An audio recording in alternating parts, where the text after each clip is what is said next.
பகவத்கீதையில் 6வது சாப்டரில் 2வது ஸ்லோகம்.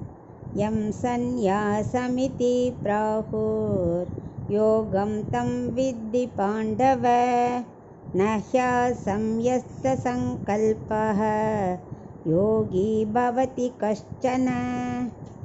இப்போ இதுக்குள்ள அர்த்தத்தை பார்க்கலாம். பாண்டவ அப்படின்னு அர்ஜுனனை கூட்டு சொல்கிறான். பலத்தை எதிர்பார்க்காம கர்மயோகம் செய்கிறவன் தான் ஆத்ம சாட்சாத்காரத்தை அடையிறான்னு சொன்னான். அது இல்லாமல் வெறும் கர்மாவை மட்டும் செய்கிறவனுக்கு ஞானம் சித்திக்காது. அந்த மாதிரி கர்மயோகத்தோடையே செய்கிறவனுக்கு தான் ஞானத்துக்குள்ளே கர்மயோகம் அடக்கம் அப்படிங்கிறார். ஆனால் இன்னும் அர்ஜுனனுக்கு சந்தேகம் போகலை. அது எப்படி அடங்கும் அப்படிங்கிறான். ஒன்றும் இல்லை, மனசு 2 இருக்குது. நல்ல உறுதி உடைய நெஞ்சு உடையவன், எப்போ பார்த்தாலும் உறுதியை விட்டுட்டு டவுட்டாகவே இருக்கிறவன். இந்த 2 பேர் இருக்கா இல்லையா? அந்த உறுதி படைத்த நெஞ்சு இல்லாதவன் என்ன செய்வான்? அவனால் தேகம் வேறு ஆத்மா வேறு பிரித்து பார்க்கவே முடியாது.